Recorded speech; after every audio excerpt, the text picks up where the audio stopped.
पावन कथा का प्रसंग चुराएं। तो आज हमारे मध्य में आदि मनीष कुमार से प्रार्थना है कि वे आज के सुंदर चौपाई का भाव रखकर हम सबको आदि मनीष जी। इससे पहले सभी भक्तों ने मीठी मीठी तालियों से श्री बालाजी महाराज के चरणों में अपना ध्यान लगाना है। प्रातः काल की वेला है, आपसे भक्तों से प्रार्थना है, मिलकर साथ दीजिए।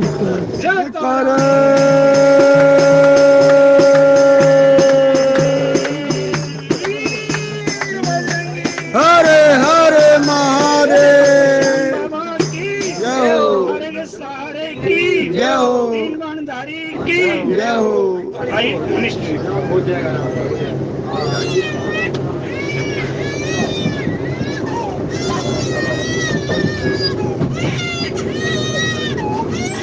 ये बोलिए जी राजकुमार जी। हाँ अब घोरं करुणावतारं संसारसारं भुजगेन्द्रहारं सदा वसन्तं हृदयारविन्दे भवं भवानी सहितं नमामि, भवं भवानी सहितं नमामि। बोलिए गौरी शंकर भगवान की। श्री राम जय जय राम, श्री राम जय राम जय जय राम, श्री राम जय राम जय जय राम।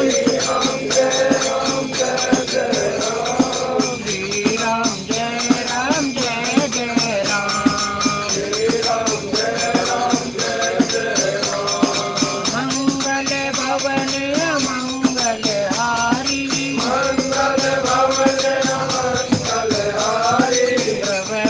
दशरथ अजीर बिहारी, मंगल भवन मंगल हारी, उमा सहित जय जपत पुरारी, तो उमेश मोहि पर अनुकूला, करहि कथा मुझ मंगल मूला,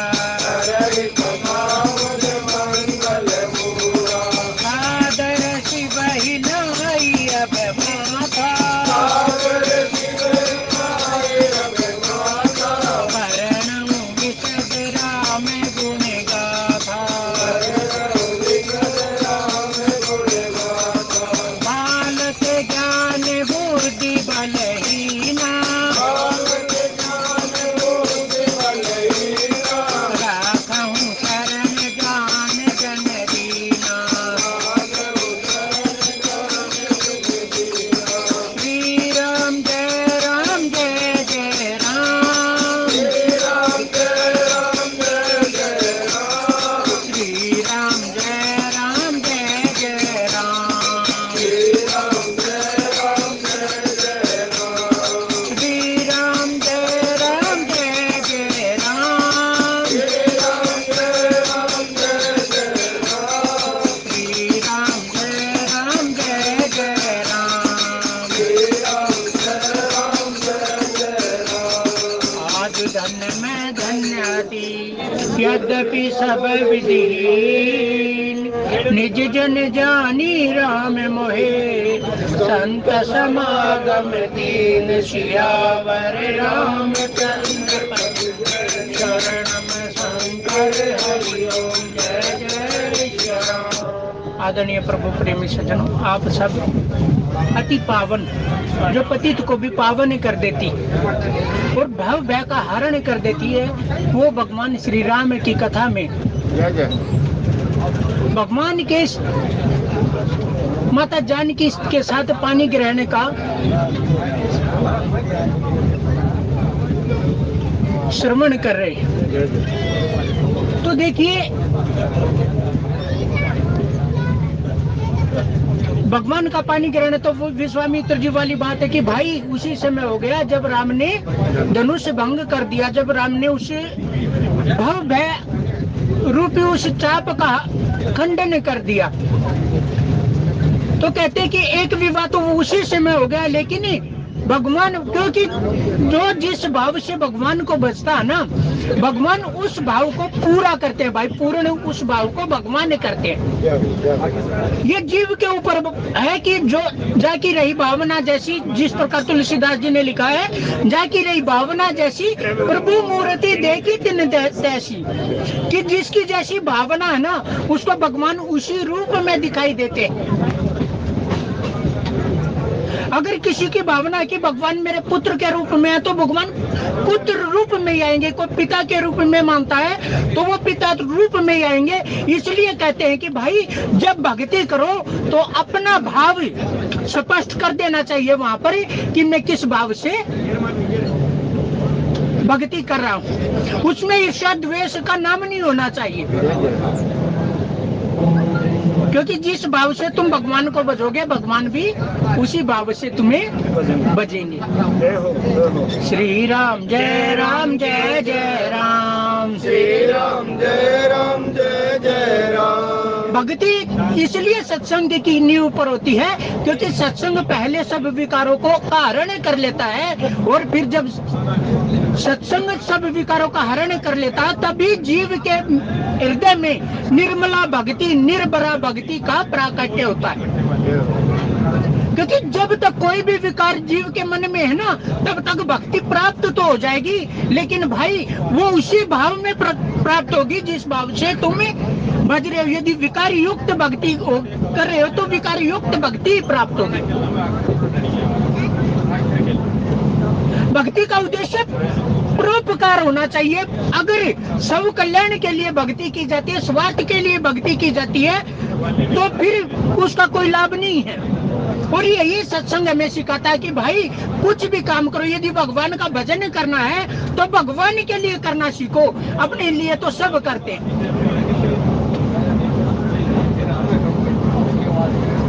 एक बार संत कह रहे हैं कि भाई भगवान कष्ट में दिखाई दिए।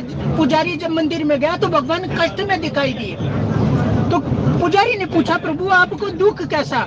कि भाई देखिए यहाँ लाइन लगी हुई है, लेकिन कोई भी मेरे लिए नहीं आ रहा, कोई भी मेरे लिए नहीं आ रहा, सब अपना अपना दुखड़ा रोकर यहाँ से चले जा रहे हैं। कोई ये नहीं कह रहा कि भगवान मुझे आप चाहिए, या भगवान मैं केवल आपके दर्शन के लिए आया हूँ, भगवान मैं आपसे मिलने आया हूँ। जब भगवान के लिए जाया जाता है, इसका मतलब समदर्शी इच्छा कछु नाही। भगवान राम भी कहते हैं कि समदर्शी इच्छा कछु नाही। जब जीव समदर्शी हो जाता है, आत्मवत सर्वभूतेषु, सब में अपने आप को देखता है, यह पश्यति स पंडित, वही विद्वान होता है जो ऐसा देखता है। और भगवान राम कहते हैं समदर्शी इच्छा कछु नाई, हर्ष शोक बहन नहीं मन माही। जब जीव की ऐसी स्थिति हो जाती है तो समदर्शी इच्छा कछु नाई, हर्ष शोक बहन नहीं मन माई, असज्जन मन बस उरे कैसे, लोभी हृदय बसई धनुष जैसे। मैं उसके हृदय में ऐसे बसता हूँ जैसी लोभी के हृदय में धन बसता है। जैसे लोभी व्यक्ति के हृदय में धन बसता है, उसी प्रकार ऐसे भक्त के हृदय में हमेशा मैं बसता हूँ। और तुम सारी के संत प्रिय मोरे, धराऊं दे नहीं आन नहीं हो रहे। हे विभीषण जी, जो प्रतिकूल परिस्थितियों में, भाई जो अनुकूल परिस्थितियों में तो कोई भी भजन कर सकता है, जिसका पूरा परिवार भजन आनंदी है, जो पूरा परिवार भक्ति के मार्ग पर अग्रसर है, ऐसे परिवार में तो कोई भी भजन कर सकता है। लेकिन जो प्रतिकूल परिस्थितियों में, जैसे प्रहलाद ने किया था, पिता मार रहे हैं, पिता पीट रहे हैं, लेकिन प्रहलाद पर कोई असर नहीं हो रहा। उनको तो केवल हरि से प्रीति है, हरि चाहिए उनको तो बस।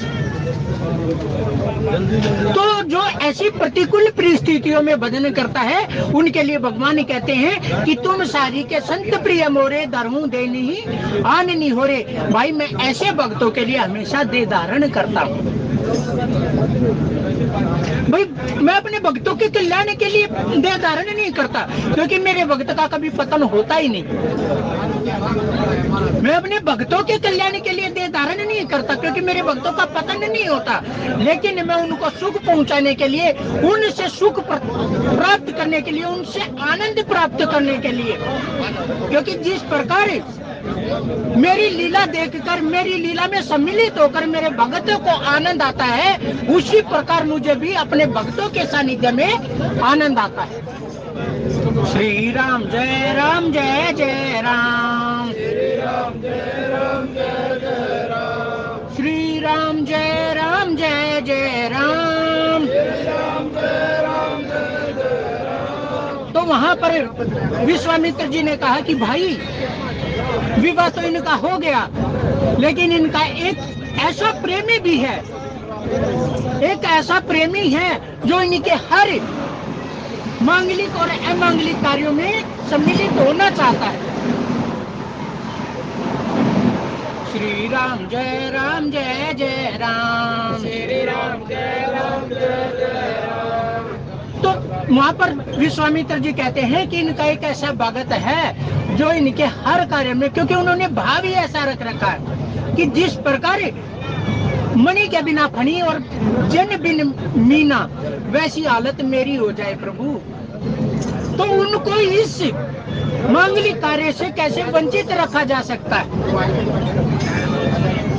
और जब जनक जी ने ये बात सुनी तो उन्होंने अपने 2 गुप्तचरों को बुलाया और संदेश भिजवा दिया अवधपुरी में।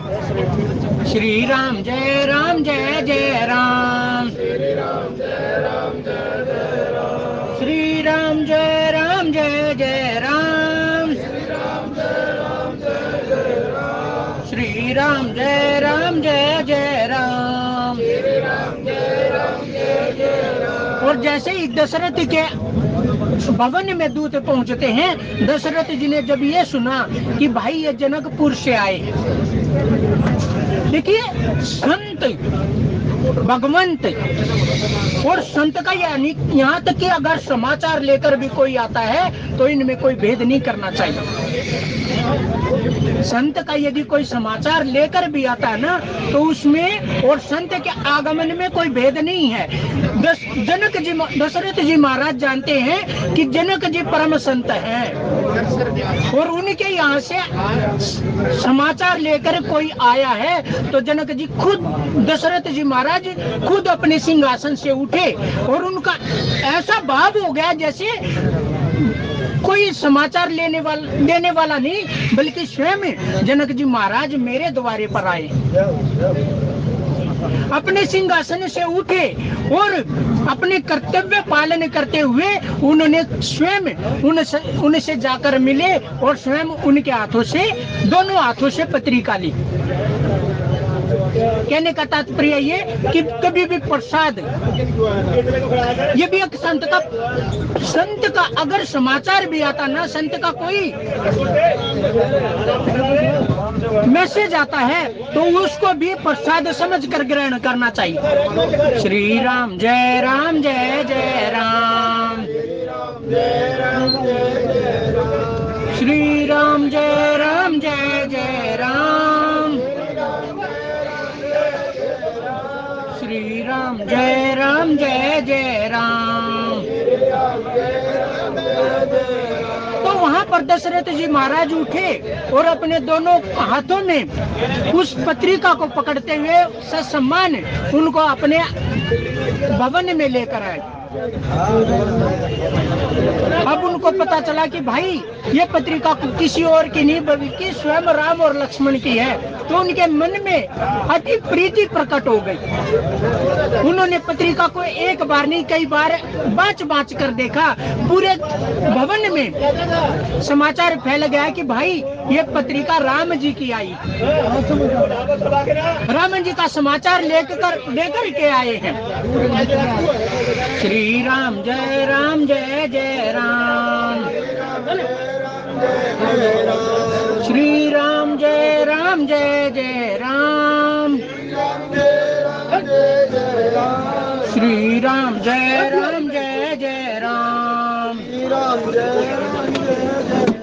अब दशरथ जी महाराज उनसे पूछ रहे हैं कि भाई तुम राम और लक्ष्मण का समाचार तो लेकर आए हो, क्या तुम उनको पहचानते भी हो?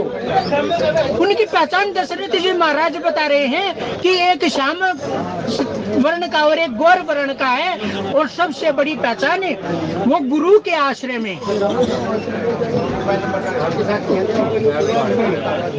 श्री राम जय राम जय जय राम, श्री राम जय राम जय जय राम, श्री राम जय राम जय जय राम। और उनके बारे में दशरथ जी महाराज पूछते हुए कहते हैं कि भाई क्या तुम उनको पहचानते भी? तुम उनकी का समाचार लेकर तो आए, क्या तुमने उनको पहचाना भी है ठीक से? उनकी पहचान मैं बताता हूँ। श्यामल गोर दरे धनु बाथा, एक तो श्याम शरीर का है और एक गोर शरीर का है, और उन्होंने हाथ में धनुष धारण किया हुआ है। ये उनकी सबसे बड़ी पहचान है। लेकिन भाई ये पहचान छोटी पड़ जाती है कब? जब गुरु के सामने जाते हैं। तो उनकी सबसे बड़ी पहचान क्या है कि वो विश्वामित्र जी के साथ हैं, वो गुरु के साथ में गए हैं। गुरु उनकी सबसे बड़ी पहचान है, क्योंकि गुरु ही जीव को भगवान से परिचय करवाता है। गुरु ही जीव का परिचय भगवान से और भगवान का परिचय जीव से करवाता है। तो वो कहते हैं कि प्रभु पूछन जोग ने तने तुम्हारे, पुरुष सिंगति हूँ पूरे उजियारे। हे नाथ, आपके जो पुत्र है ना वो किसी पहचान के मोहताज नहीं है, वो किसी पहचान की मोहताज नहीं है। अरे जो त्रिलोक के नाथ है उनको पहचान की क्या आवश्यकता है? लेकिन फिर भी आपने जो कहा कि उनके साथ में विश्वामित्र है, तो विश्वामित्र जी ने हमें उनकी पहचान भली भांति करवा दी कि वो कोई सामान्य पुरुष नहीं है। सकई उठाई सरासुर मेरू सोई ये हरि गेहूं करी फेरू। और फिर कहते हैं कि वहां पर जनक जी ने जो धनुष यज्ञ करवाया था, उसमें जब अति बलशाली योद्धा भी वहां पर बैठे हुए थे, और जब सब के सब हार गए, यहाँ तक कि सकई उठाई सरासुर मेरू, जिसने खेल खेल में सुमेरु पर्वत को उठा दिया। सुमेरु पर्वत देखिए सबसे ऊंचा पर्वत बताया गया है, और ऊंचे पर्वत का यहाँ पर जिक्र इसलिए किया कि कोई पांडित्य के उच्च शिखर पर भी यदि चला जाए, कोई पांडित्य के उच्च शिखर यानी कि विद्वता के उच्च शिखर पर भी चला जाए, तो इसका मतलब ये नहीं कि वो भक्ति को प्राप्त कर जाएगा। क्योंकि ज्ञान भक्ति ज्ञान की मोहताज नहीं है। कोई ये सोचे कि भाई मुझे तो चारों वेद 18 पुराण सब शास्त्र कंठस्थ है तो मुझे भक्ति प्राप्त हो गई। ज्ञान भक्ति का परिचायक नहीं है भाई। ज्ञान से कभी भक्ति को प्राप्त नहीं किया जा सकता, क्योंकि भक्ति मिलती है हरि कृपा से। अति हरि कृपा जाहि पर होई पाव देई ही मार्ग सोई। जिस पर भगवान की अतिशय कोटि की कृपा होती है उसको ये मार्ग प्राप्त होता है। और बिनु सत्संग विवेक न होई, राम कृपा बिनु सुलभ न सोई। भाई रावण के पास पूरा का पूरा ज्ञान था, रावण जितना ज्ञानवान आज तक कोई नहीं हुआ, लेकिन क्या उसको भक्ति प्राप्त हुई? क्योंकि ते सब साधन ते नहीं हुई, तुम्हारी कृपा पाव कोई कोई। और हकीकत बात यह है भाई, जिसको एक बार भक्ति प्राप्त हो जाती है उसको साधन करने की आवश्यकता ही नहीं पड़ती। उसके पास ज्ञान का वो स्रोत अपने आप खुल जाता है, उसको ज्ञान प्राप्त करने की आवश्यकता नहीं होती। क्योंकि जिसके हृदय में स्वयं ज्ञान रूपी भगवान स्वयं विराजमान हो, उनको ज्ञान की क्या आवश्यकता भाई। श्री राम जय जय राम। और फिर उन्होंने कहा जय कौतुक शिव शैले उठावा, जिसने खेल खेल में कैलाश पर्वत को, जब उस पर भगवान शिव और माता पार्वती विराजमान थे, उस समय कैलाश पर्वत को खेल खेल में उठा दिया। भाई अध्यात्म के मार्ग में सबसे उच्च पद गुरु का बताया गया है। और जिसने गुरु को बोना कर दिया हो, जिसने गुरु को न्यूनतम करके आका हो, उसको बताओ भक्ति कैसे प्राप्त हो सकती है। श्री राम जय जय राम। गुरु अगस्त करे शिष्य सुधाना, नाम सुतीचन रति भगवाना। सुतीचन जी महाराज गुरु एक परम गुरु भक्त हुए, लेकिन गुरु को दक्षिणा देने के कारण उनको गुरु का त्याग करना पड़ा। और देखिए गुरु ने पहले ही कह दिया, मेरे आश्रम में तब आओगे जब तुम मुझे राम के दर्शन, राम को साथ लेकर मेरे आश्रम में आओगे, नहीं तो तुम्हारा आश्रम में आना वर्जित है। देखिए गुरु ने आज तक राम के दर्शन नहीं किए। हम कहते हैं ना कि हमें पूर्ण गुरु चाहिए। पूर्ण गुरु कौन बनाता भाई? पूर्ण गुरु बनाता है शिष्य की निष्ठा। जिसकी निष्ठा जितनी है ना, वो तो भाई पत्थर में से भी भगवान प्रकट कर सकता है। निष्ठा के ऊपर बात है। अगर निष्ठा नहीं है तो गुरु कभी पूर्ण नहीं होता भाई।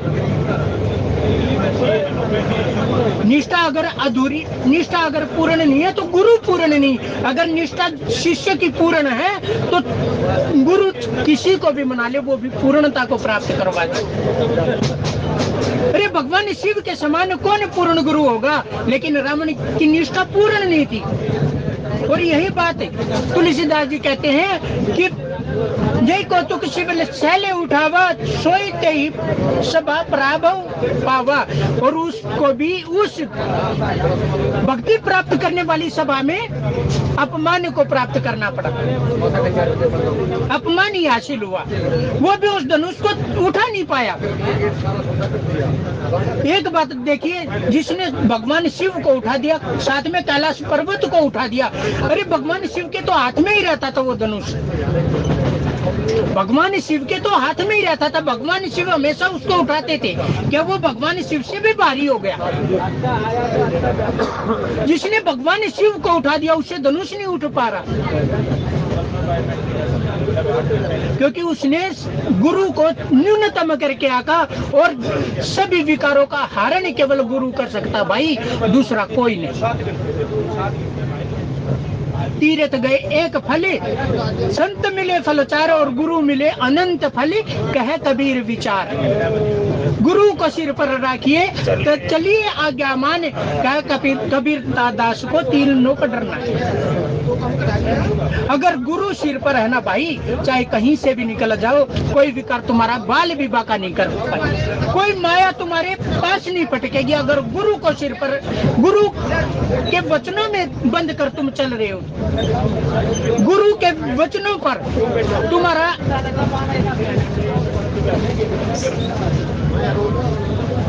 श्री राम जय जय राम। गुरु के वचनों पर यदि तुम्हारा विश्वास है ना, तो फिर स्वयं नारायण भी तुम्हें परास्त नहीं कर सकते भाई।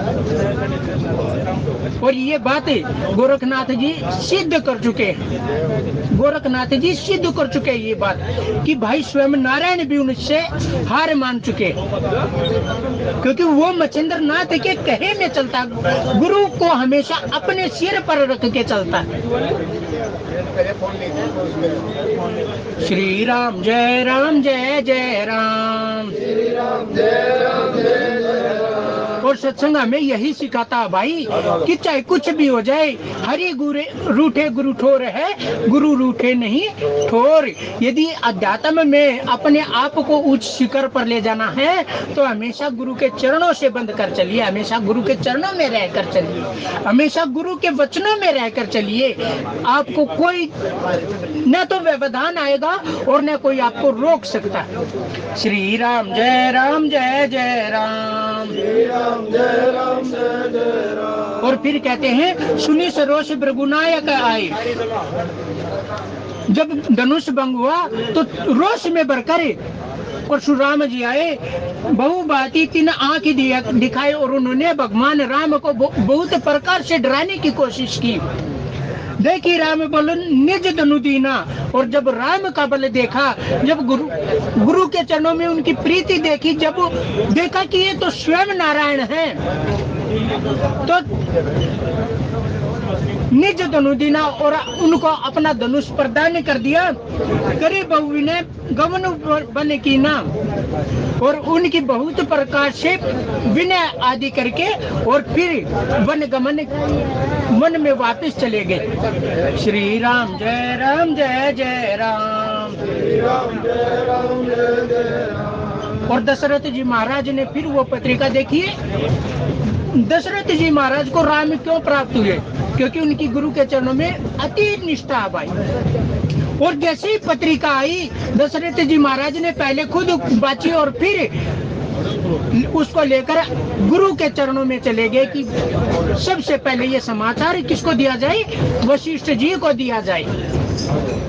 और वशिष्ठ जी से आज्ञा लेकर और फिर बारात की तैयारियां होने लगी। श्री राम जय राम जय जय राम। श्री राम जय राम जय जय राम। श्री राम जय राम जय जय राम। श्री राम जय राम जय जय राम। श्री राम जय राम जय जय राम। और फिर दो रथ रुचिर भूप पहियाए नहीं सारद पही जा ही बखाने। और फिर दो रथों को ऐसे सजा कर लाया गया कि स्वयं माता शारदा भी उनका वर्णन नहीं कर सकती। उनकी सुंदरता इतनी अच्छी तरह से उनको सजा कर लाया गया कि उनकी सुंदरता को कब बखान नहीं किया जा सकता। अब राज समाज एक रथ साजा दूसरे तेज कौन जाति राजा। यही रथ रुचिर वशिष्ठ कहूँ हर्षि चढ़ाई नरेश। अभी मैंने कहा कि गुरु के सिर पर रखिए, यानी कि प्रथम गुरु को रखना चाहिए। अब दशरथ जी ने जो दो रथ विशेष रूप से सजाकर मंगवाए थे उनमें सबसे पहले वशिष्ठ जी को चढ़ाया। तई रथ रुचिर वशिष्ठ कहूँ हर्षि चढ़ाई नरेश। प्रसन्न होकर दशरथ जी ने सबसे पहले दशरथ वशिष्ठ जी महाराज को उस पर चढ़ाया। आप चढ़े चंदन सुमरी हर गुरु गौरी गणेश। और फिर भजन करते हुए भगवान शिव, माता पार्वती और विवेक रूप भगवान गणेश जी को स्मरते हुए दूसरे रथ पर आप विराजमान हो गए।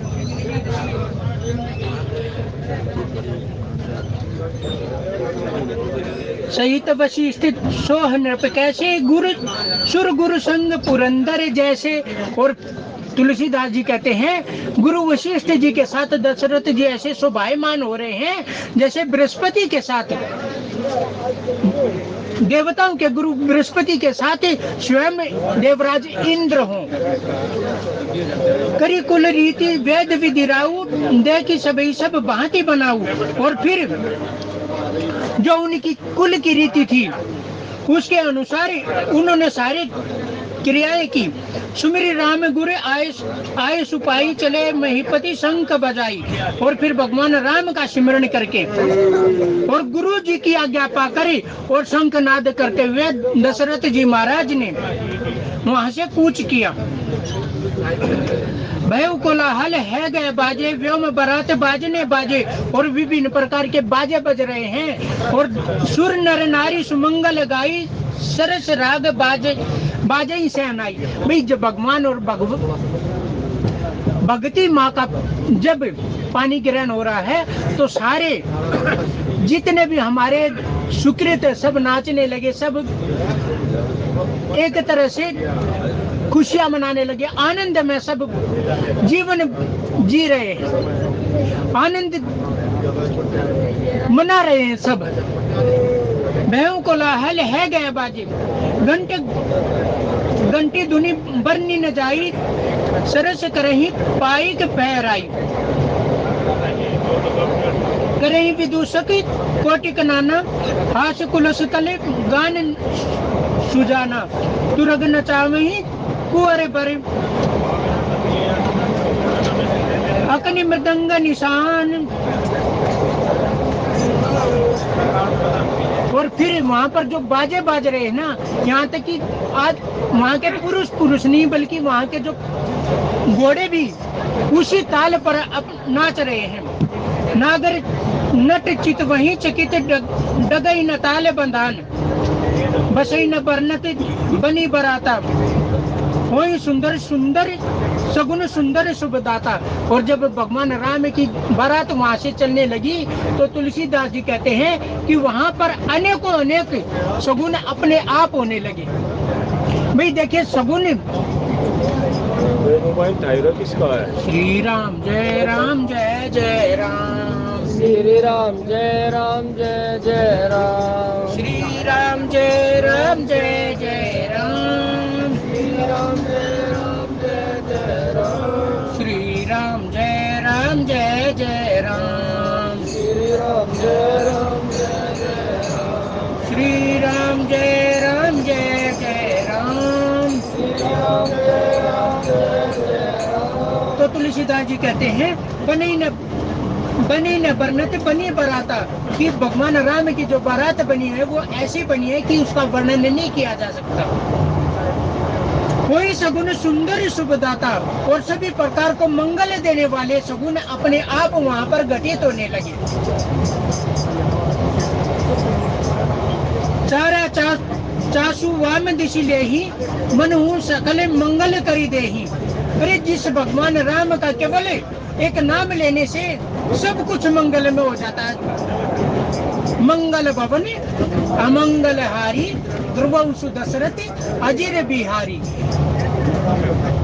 जो मंगलों का नाश करने वाले हैं और जो हमेशा भगत का मंगल करने वाले हैं, जन रंजन भंजन महिबारा, जो अपने भक्तों को पोषित करने वाले, भक्तों का हमेशा मंगल करने वाले हैं, उन भगवान राम की बारात बन रही है, जिसका केवल नाम ही मंगलकारी है। अगर किसी ने अनायास भी ये भगवान राम का नाम ले लिया, या फिर हम कहीं से गुजर रहे हैं, हमें मंदिर की घंटी की ध्वनि सुन जाए, तो ये सोच लेना चाहिए हम जिस कार्य के लिए जा रहे हैं वो हमारा होना निश्चित हो गया है, उसमें कोई रुकावट नहीं आ सकती। और यदि भगवान का नाम भी साथ में सुनने को मिल जाए तो उसके तो भाई कहने ही क्या। अगर हम कहीं से जा रहे हैं और मंदिर साथ में पड़ता है, और उसी समय जैसे हम मंदिर के सामने से गुजर रहे हैं, उसी समय मंदिर की या किसी भी वाद्य यंत्र की अगर हमें आवाज सुनाई दे जाए मंदिर से आती हुई, तो हमें सोच लेना चाहिए कि हमारा सबसे बड़ा सगुन हो गया है। और जिस सगुन की मैं बात कर रहा हूँ, आज उसी सगुन को करने वाले भगवान राम की बारात जा रही है। तो तुलसीदास जी कहते हैं कि भाई जब ये बारात चली तो विभिन्न प्रकार के सगुन वहां पर अपने आप घटित होने लगे। दाहिने काग सुखेत सुहावा, तुलसीदास जी अब उन सगुनों का वर्णन कर रहे हैं कि जब वो बारात चली तो उनके दाहिने हाथ की तरफ जब उन्होंने देखा तो काग, कौवा जो होता है, वो खेत में दाना चुग रहा है, खेत में दाना चुग रहा है। नकुल दर्शु सब काहू पावा, और जब हम जा रहे हैं अगर हमें नेवले का दर्शन हो जाए तो वो भी शुभ मंगलकारी बताया गया है। और जब राम की बारात चली, भगवान राम की जब बारात चली तो नकुल अपने आप आकर दर्शन दे रहे हैं भाई, अपने आप सारे सुकृत अपने आप आकर भगवान राम की बारात के सामने आ रहे हैं कि भाई ये स्वयं नारायण की बारात जा रही है। पहला और आखिरी मौका भाई जब हम अपने आप को सफल करेंगे, क्योंकि आज के बाद भगवान की, उससे पहले और उसके बाद भगवान की कभी बारात ही नहीं गई।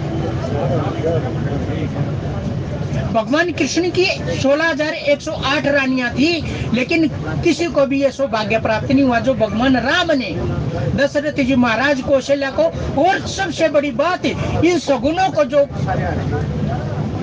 मौका दिया ना भाई, वो कभी किसी को नहीं दिया। सभी अपने आप को भाग्यशाली बनाना चाह रहे हैं, बड़ भागी बनाना चाह रहे हैं कि हम भी, अरे कम से कम हम बारात में नहीं जा सकते तो हम बारात को देखिए। ये जो सुकृत है ना भाई, ये अपना दर्शन नहीं बल्कि भगवान राम की जाने वाली बारात का दर्शन करने के लिए वहां पर आ रहे हैं। श्री राम जय राम जय जय राम। श्री राम जय राम जय जय राम। श्री राम जय राम जय जय राम। श्री राम जय राम जय जय राम। ऐसा प्रतीत होता है जैसे अगर हम कहीं पर जा रहे हैं तो हम सोचते हैं कि भाई कोई सगुन हमारे सामने आ जाए, कोई सगुन हमारे साथ घटित हो जाए और हमारा ये कार्य सिद्ध हो जाए। लेकिन ये पहली बार ऐसा मौका हुआ है कि स्वयं सगुन आकर बारात का दर्शन कर रहे हैं कि भाई ये कोई और नहीं बल्कि राम काज के लिए जा रहे हैं और इनका फल, इनका दर्शन हमारे लिए भी मंगलकारी, हमारे लिए भी सगुन है। श्री राम जय जय राम। श्री राम जय राम जय जय राम। यदि कोई मंदिर के लिए जा रहा ना भाई तो उससे बड़ा, उसका अगर दर्शन हो जाए, किसी संत का अगर दर्शन हो जाए तो उससे बड़ा कोई सगुन नहीं होता, उससे बड़ा कोई सगुन नहीं होता। अगर कोई मंदिर के लिए जा रहा है और आपको उसका दर्शन हो जाए, क्योंकि वो भगवान के लिए जा रहा है। और यही बात तुलसीदास जी यहाँ पर सिद्ध कर रहे हैं कि भाई सारे सगुन इकट्ठे होकर खड़े हो गए कि आज हम भगवान राम के लिए जो बारात जा रही है उनका दर्शन करेंगे। मुनि जी का बहुत बहुत धन्यवाद, कथा के बहुत ही सुंदर भाव।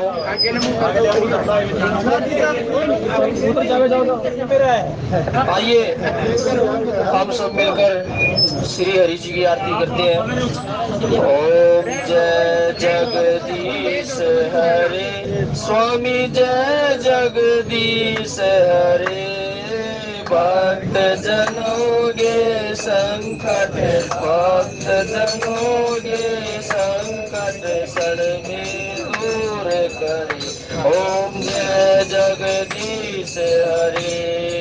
जो ध्यावे फल पावे, दुख बिन से मन का स्वामी, दुख बिन से